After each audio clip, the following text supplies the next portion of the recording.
반갑습니다. 미래가이드 황성수입니다.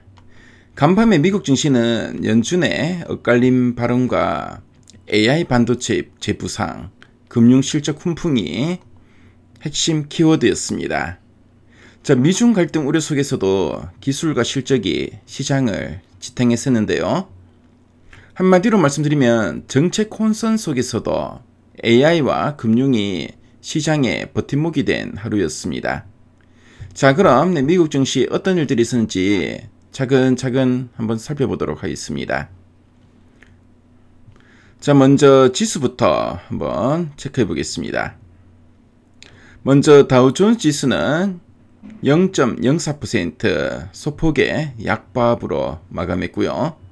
자, 나스닥은 0.66%, S&P 500이 0.40% 상승 마감했습니다. 특히 필라델피아 반도체 지수가 2.99% 급등하면서 시장을 이끌었다는 게 특징적이었습니다.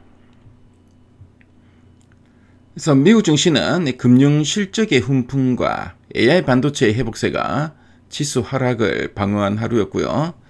지금 분봉 차트를 보시면 아시겠지만 장중 내내 이런 변동성이 큰 모습을 보이면서 등락을 거듭하였습니다. 자, 그럼 시장에 영향을 준 변화 요인들을 하나하나 한번 살펴보도록 하겠습니다.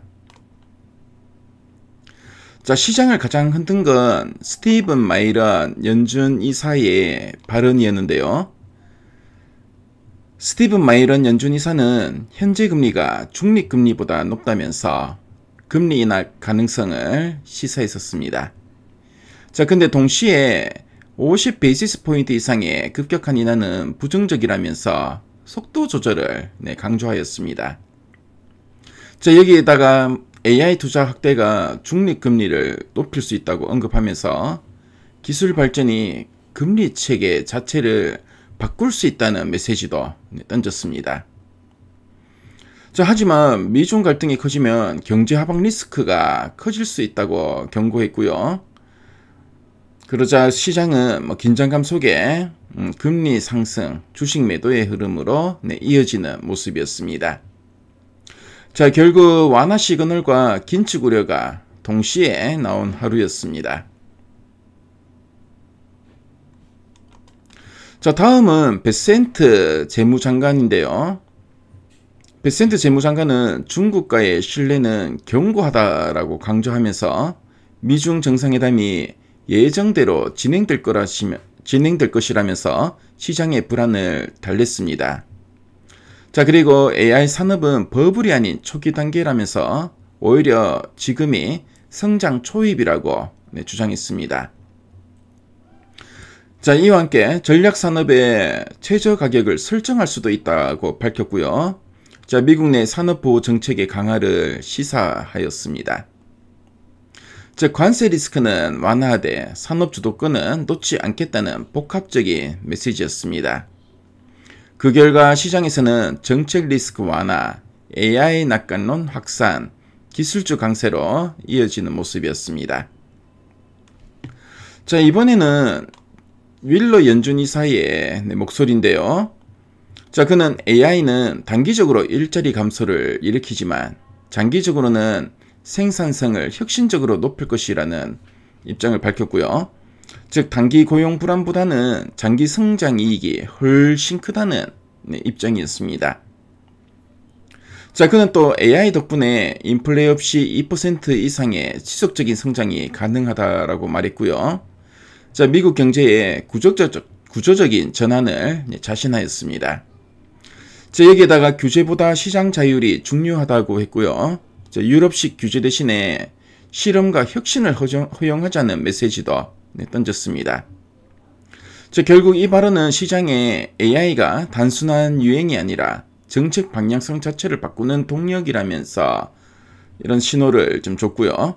자, AI와 반도체 관련주들이 폭발적인 매수세를 받았습니다. 자, 그리고 연준이 공개한 베이지북에서는 경제 둔화와 물가 부담이 동시에 드러났는데요. 소비 둔화와 제조업 위축, 서비스 물가 상승이 대표적입니다. 특히 의료와 보험료 상승이 물가를 끌어올리는 주요 요인으로 지적이 되었고요. 고용은 안정적이지만 일부 지역에서 고용 수요 둔화가 감지되었습니다. 즉 고용은 버티지만 물가는 끈적하다. 이 말은 연준이 쉽게 금리를 내리긴 어렵다는 뜻인데요. 그래서 증시는 중반 이후에 다시 흔들렸습니다. 자, 그럼 업종별 흐름을 한번 살펴보도록 하겠습니다. 자, 미국 증시에서는 AI, 반도체, 금융, 원자력이 시장을 이끌었는데요. 자, 먼저 반도체 업종 살펴보겠습니다. 자, 반도체 업종에서는 AMD가 9.4% 상승했는데요. 목표 주가 상향과 오라클 협력 소식에 급등했고요. 자, 그리고 ASML이나 마이크론, TSMC 등 AI 관련 반도체도 강세를 보였습니다. 자, 금융주에서도 실적이 견조했는데요. 모건 스탠리가 4.71% 상승했고요. 자, 그리고 뱅크 오브 아메리카. 자, 뱅크 오브 아메리카도 4.37% 상승했고, 웰스파고도 2.2% 상승하면서 실적 훈풍을 보여줬습니다. 자, 반면에 시티그룹이나 프로그레시브 같은 일부 보험주는 약세를 보였습니다. 자, 그리고 원자력 테마도 상당히 강했는데요. 뉴스케일 파워. 자, 뉴스케일 파워가 16.68% 크게 상승했고요. 센츄러스 에너지가 한 10%, 자, 우라늄 에너지도 6.9% 상승했습니다. 자, 미 육군의 소형 원자로 야누스 프로그램에 대한 기대감이 촉매가 되었습니다. 자, 그럼 원자재, 환율 등을 또 살펴보도록 하겠습니다. 자, 먼저 금은 사상 처음으로 4,200달러를 돌파했고요. 달러의 약보합 속에서 안전자산 선호가 강했습니다. 자, 은도 3% 상승했고요. 유로, 엔, 위안화 모두 강세를 보였습니다.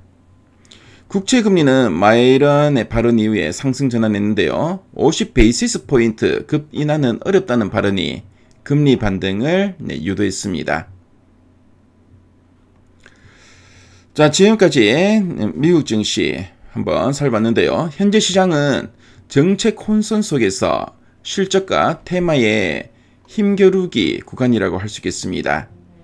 자, AI 반도체는 윌러의 낙관론 덕분에 중기 성장축으로 자리 잡았고요. 금융주는 실적 기반의 릴레이팅이 시작되었습니다. 단기적으로 옵션 만기, 연준 발언, TSMC의 실적 등이 변동성을 자극할 수 있어 보이는데요. 따라서 기술 금융 중심의 분할 대응 전략이 필요해 보입니다. 자, 그래서 미국 증시는 연준의 발언 혼선 속에서도 AI 반도체의 재부상과 금융 실적의 훈풍으로 시장이 버텨냈는데요. 기술과 실적이 양날개 역할을 했다고 할 수 있겠습니다.